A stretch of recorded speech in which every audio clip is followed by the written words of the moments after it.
we're going to discuss about how to deploy PHP application. At the end of the class, I expect you to be able to deploy your application on the Azure Web App Service. So the first thing that we're going to do is we have to create an account. And I expect you to already have that. So to log in to the Azure portal, we just go to portal.azure.com. Okay? Or you can just type on Google search Azure portal and it will give you the link to go there. And then you should log in. I am already logged in. My account is this one. So you just have to log in. I already have created an app here, but I'm going to create another. Okay. So in here, we can go to app services. We can just click this app services. Now you will be able to create an app service after subscribing to the student's offer of $100 credit. Okay, it's like they gave you a money of amounting to $100 and you're going to spend that to the platform. Okay? So we're going to click on that and then create. And we just have to click Web App Plus database because we will need a database together with our web application. Okay? Are you following? So I'm going to make this guideline for both Laravel users and those who are just using PHP. Okay, Web App Plus database. You just have to click on that. Okay, and you can read it already in this, the desired setting that you can use. Okay. Okay, so you have to create a resource group if you already have none. So I have here Software Network Watcher RD. I can create another one. Okay, resource group is just a way to group your created services or created resources. Like one resource group can contain your web app service, your database service, and so on and so forth. They are grouped together with a group, so you would easily navigate to them. Okay, you would easily manage them per group. Okay, are you following? I am sharing this on the GCR.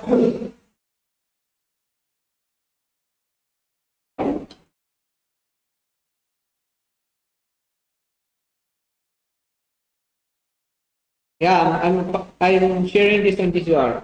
Now I'm just going to create one and I'm going to name it. You can name it with your project.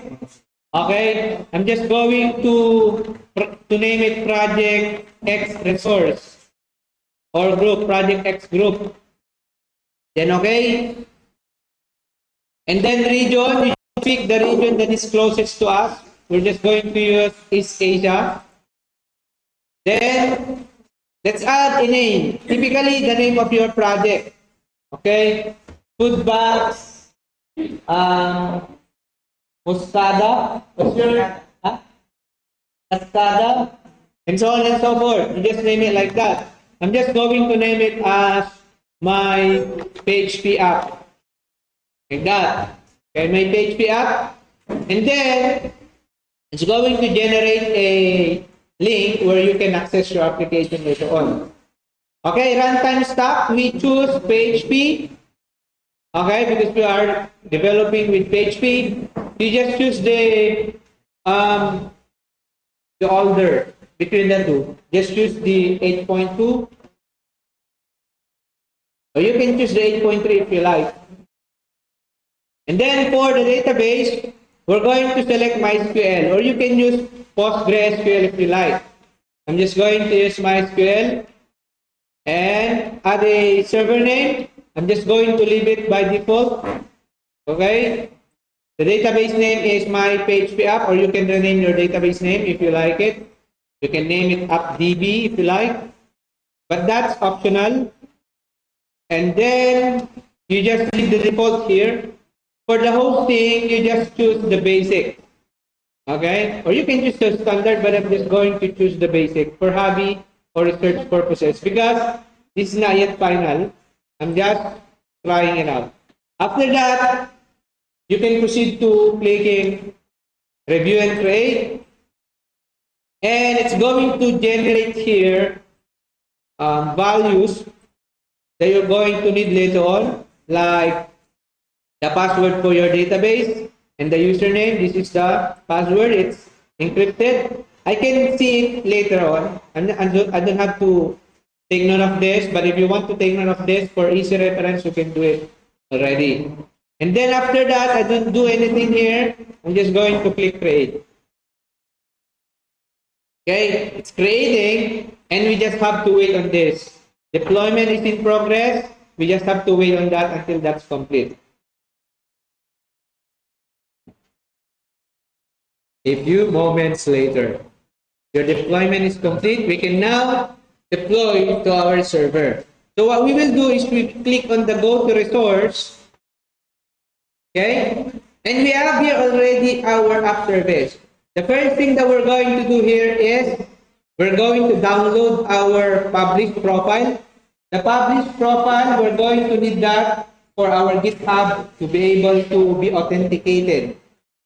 Okay, when it's going to deploy our project to the server. Okay, we're going to do this step by step. So let's just wait on this until this is active. It's not yet active. Let's just wait for that.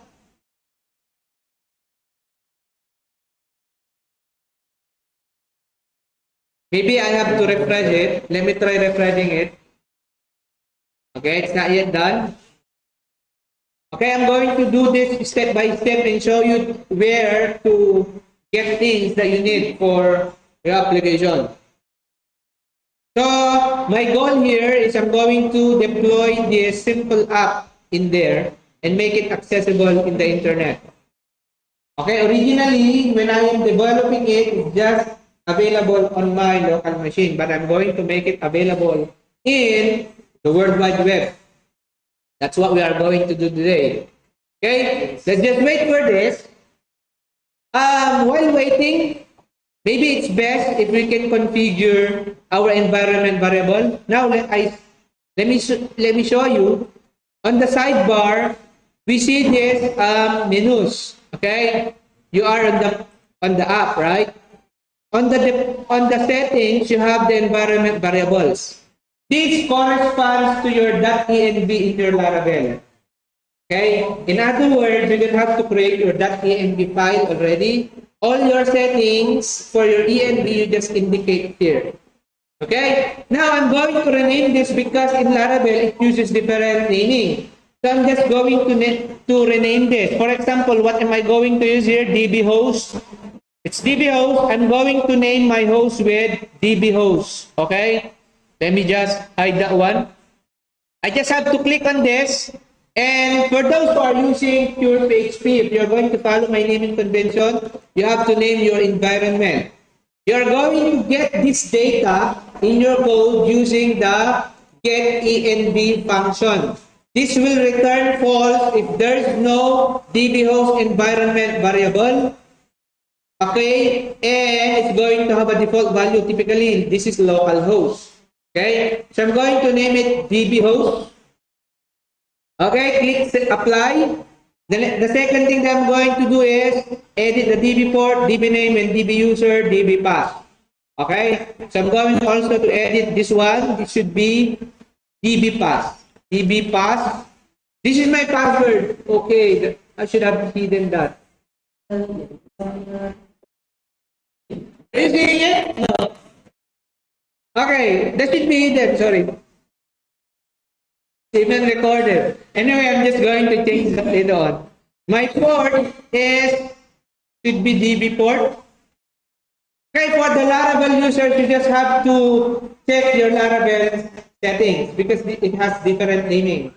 Okay, DB port, and then apply. Do not forget to click apply.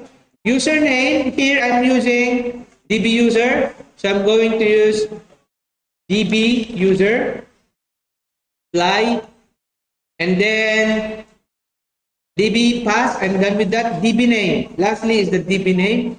My DB name, this one. I'm going to change this with db underscore name. And I'm good to go. I just have to leave those. For Laravel settings, you also have to specify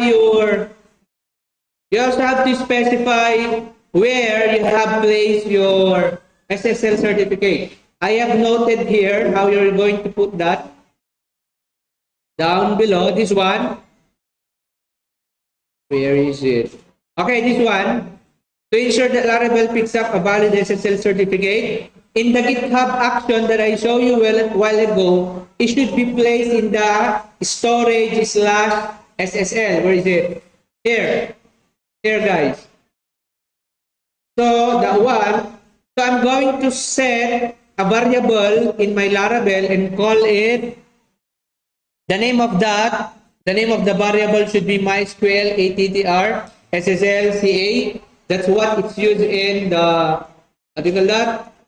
In the Laravel. I'm just going to copy that and go back here and create a new variable.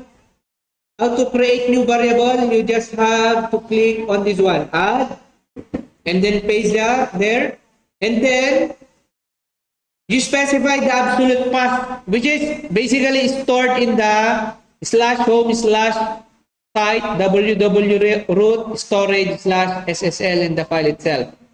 As you can see it here. So I'm just going to do it. I'm just going to copy this one because it has the same file name.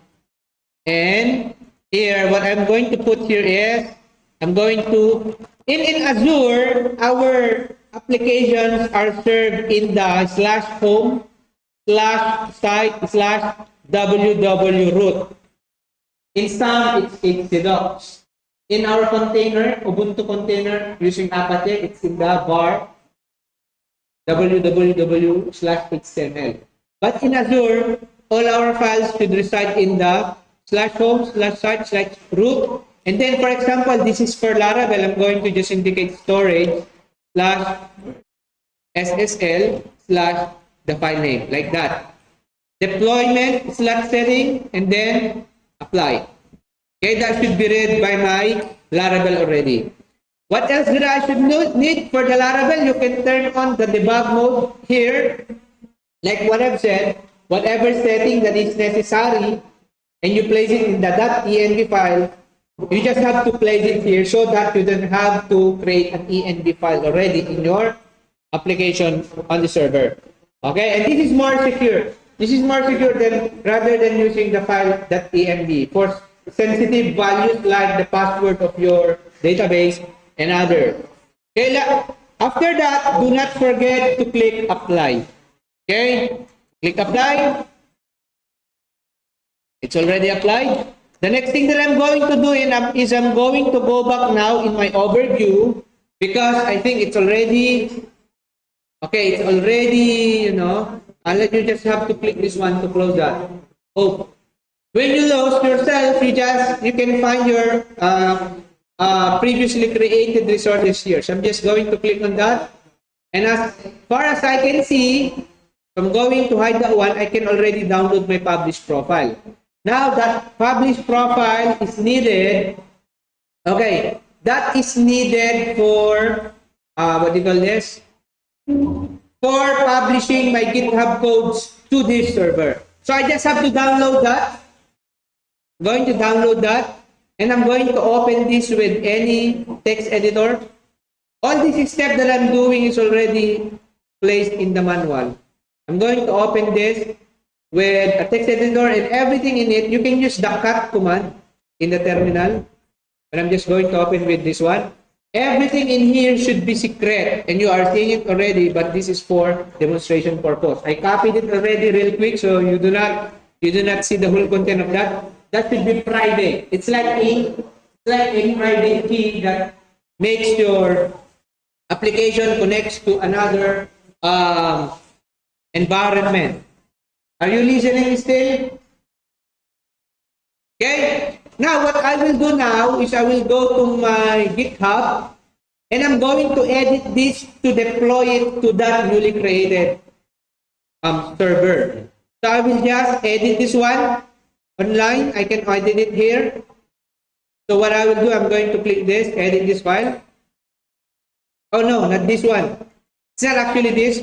It's the GitHub action. So to do, you go to action and then if that's a okay, you can just create new workflow. Okay, you just create new workflow there because chances are you already have old workflow in your project as I do in my application right now. You click, okay, again, let me do it again. You click new workflow and then set up a workflow yourself. So what I will do is I'm going to create a GitHub action here. Before I proceed, let me just open the settings on a different tab, and I'm going to create a secret in here, which you can do by going to secrets and variables, actions, and I'm going to create a new repository secret. I'm just going to name it as, already have it here, Azure Publish Profile. I'm just going to update this. Or I can create new one and I can show you later on how to use this new one for um, my second action, GitHub action. Let me just create a new one. I'm just going to name it Azure Publish Profile. And then I'm going to make it _1 or just one. For a second profile, paste the code that I got from the published setting. Where did I get that? The content of this. Okay. Add secret. Now, let me go back to my other tab, and what I will do is copy this YML code here that I gave you for pure PHP. This project that I am deploying is just a pure PHP project. So what I will do, I'm just going to copy this one. If you are on Laravel, you copy the second example there. And you can edit that depending on your desired process. Now what I will do, I'm going to manually trigger this. So I'm just going to remove this one. I'm going to remove that one. It will be manually triggered using the workflow dispatch. Okay. Now, the next thing that I'm going to do is I'm going to change this with the name of my project, which is, where do you get that? The name of your project is this one, web app and then name. You just have to copy that. Copy or you just type it there. And then leave the rest alone. You don't have to edit them. You go down in here. Okay, I have to use, oh, there's a problem here. Let me just double check. Because I'm having some problem here.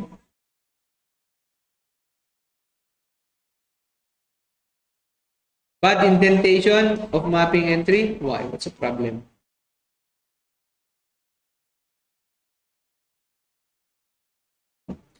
Maybe I'm just going to copy this in a text editor that I have on my, just the VS Code. VS Code. So I can properly update it or format it. So I have here, let me just hide that one and paste it here. Oops, sorry. Let me copy the whole thing. If you are seeing things like this, guys,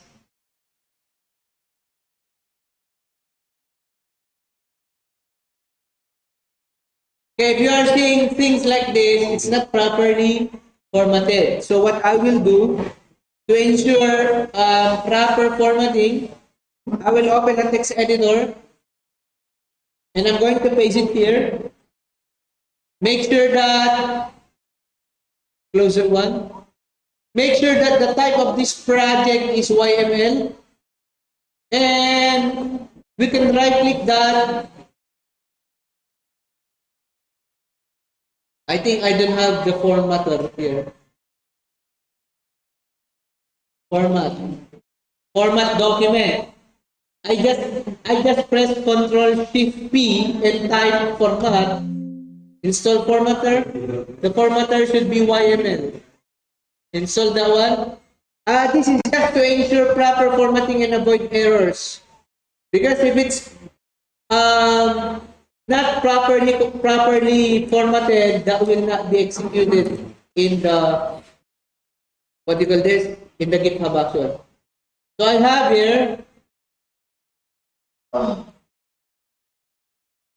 have some problems here. Basically, it's the tabbing or indentation. Okay? So I can Control Shift P again and then format document. I wonder why it's not working. I just copied the last step. If that doesn't work, then what I will do is I'm just going, maybe because this is coming from the document. So what I suggest, guys, is you just go to the what do you call this? To the repo that I provided here, and then you just copy the sample in there. Okay, you just copy it there. In the code under that GitHub workflow, it's this one, Azure deploy. I'm just going to copy it. Copy that and just paste it here. So I omit or I bypass editing it using the, what do you call that? Okay, I forgot to edit. Okay, I saw already the problem. This one. I remove or remove the main, right? The branch main there a while ago. I should also have to remove that. That should fix the problem. Not still. So never mind what I will just do. I'm just going to delete this one on workflow dispatch. You have to delete that one. So no, not that one. It should be this one. I'm going to remove this one on workflow dispatch. If I'm going to click a button to trigger this, then it's going to, execute it. So let me copy the my app there again. My app. And then place it here. Okay. And then I just have to edit the secret that I use here. It's basically one. Okay, I created a new secret. I name it as one. This is for my second server. This is my first server when I tried it out. So I'm just going to use this. Okay, you have to make sure, guys, that you are connecting to the correct server. So I'm just going to this one to use that one. And after that, I can now commit changes. Now, as you can see, my trigger here is manual. So that will just be executed when I click the trigger when I go to action. But if your trigger is not basically, I think this will run. Yeah, it is running because I have another workflow in there. I'm just going to cancel this one. I do not intend to make that triggered. Another cancel run. Cannot cancel right now. Never mind. So what I will do is I will have my workflows here. Build and deploy Laravel app. Okay, that should be changed. Okay, why it's running? Because I have another workflow there that is triggered when I push to the branch main. But this one, where is it? The last workflow that I created, it should be triggered when I click run workflow. This workflow has a workflow dispatch event trigger. Okay, so I'm going to click this one.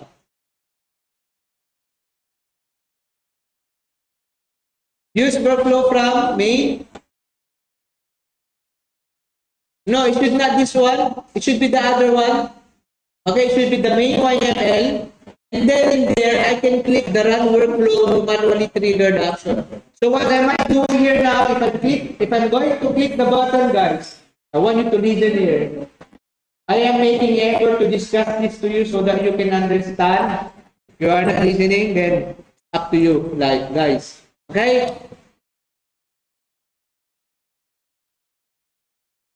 Okay. So let me click this one. Run workflow main and then run workflow. And you will see, okay, here, you will see what's happening. Workflow run was successfully requested. Okay, it's successfully requested. And it is running already.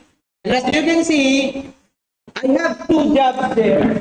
The build and then the deploy. Okay? So the build, it's going to combine all my codes and then place it in a certain environment.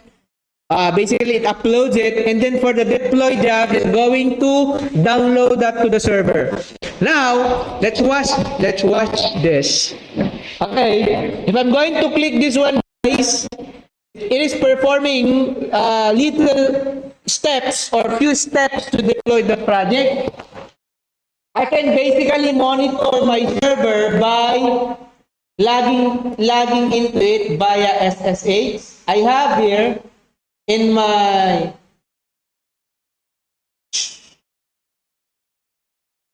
under the development, this one, I have their SSH. SSH is a secured shell. Okay, secured shell is a terminal where you can interact with the server itself. So I just have to click go there and log into that using my account. You just have to log in. Now you will see that my code from repository is already in there. Okay, let's just wait to be connected. So this is an online terminal. It's like your CMD locally. But this terminal is connected in the server itself. As far as I saw it, it's just a container. Okay, the server is just a container. It's a Ubuntu container. It's not a Windows server, it's an Ubuntu server container. Then let's just wait for that and we can verify whether our codes from repository is already downloaded. As we can see here, it's close. We just have to refresh until we see it's connected. Now let me try it again. Click this go there. Okay, the action is already done. It's so fast, but for the Laravel user, this takes some more minutes. Okay? I think it can consume 15 minutes to do that because it has many files. Those composer files and NPM files. So it's done. So I suspect or I expect guys that I already have my files in the server. Let me just close that one and do it again. SSH, go. You should be able to log in. The problem with this. Let me just close this one.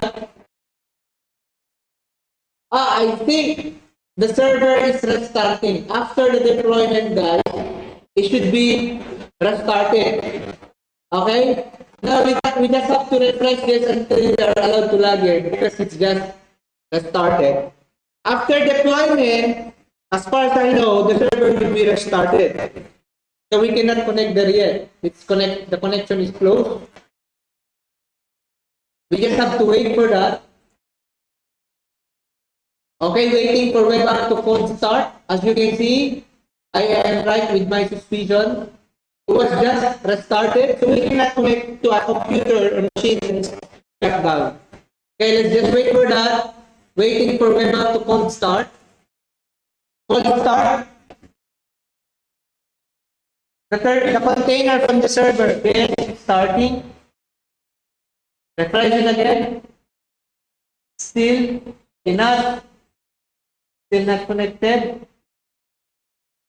Okay, you just have to try until this becomes green.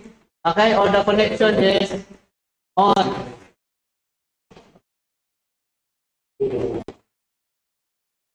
Let me see the log there. There's a log there. Start log. Can I even be started?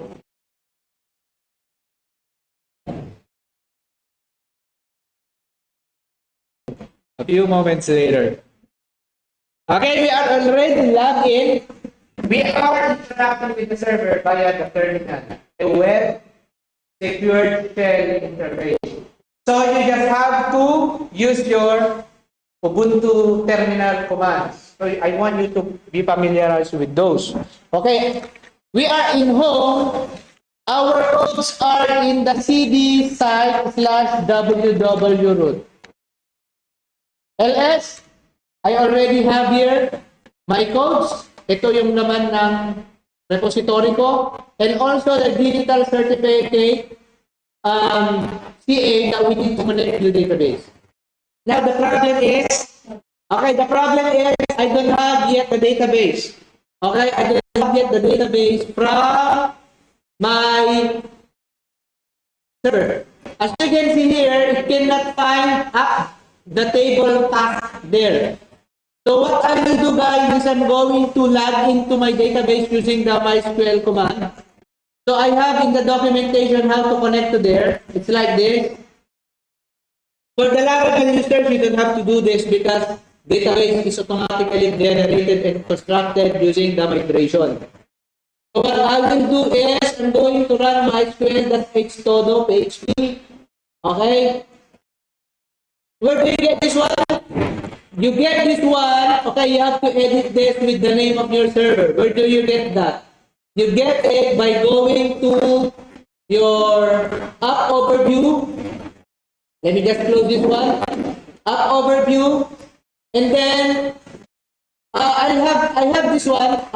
How did I get there? Let me go there first. You click on your project X group, resource group, and in there you will see your database, which is my PHP server. This one, the one that have my in its logo. Open that, and you will be provided with the command to log into the database under the connect. Okay, connect, and then connect from browser or locally. You just have to copy this one, and that program you just have to run it here, paste it here, and then that SSLCA. Paano ba ginamit? SSLCA, ito, kopyahin ko na lang para hindi ko i-type. Maglagay kayo ng ganyan kasi hindi kayo makaka-connect. You cannot connect in the database, to the database without that one. Paste, press enter. I would be asked to enter my password. Where do I get my password? My password is in my environment setting. So I will just go there in my app, web app, environment variable. Click this one and copy that. That should be secret, but I'm just going to expose it to you. Copy. And then you can create your own password manually. Okay, press enter, and I'm already inside my SQL. Show database. You can already do your MySQL commands here. So I have my appdb. So what I will do is create my app. So what I will do, I have there my codes. I included here my database, DBSQL. I just have to copy this one, or this one, or this one only, because I have a different database name. So what I will do, use appdb. Okay, and I'm just going to paste there the create table statement. Press enter. Okay, it's done. Now it's time to check our web app if it's already working. So I'm just going to go this link. This is the link of my app, and I already have my application, and this is accessible anywhere in the world. So this is just a simple to do. It live. Adjust, complete, or delete. Okay, it's already connecting to the database. Another one, it launch, adjust, select asterisk from task, and you have the it launcher already. It's already working. Now for Laravel users, you have post deployment tasks in there that you have to do. You just have to read this. To do this, make sure you create an AppKey variable in your environment variable. You can generate one with this command. And post deployment task, You have to configure your engines. Okay, by the way, this is using engines. Let me exit this one. Exit. How do we exit?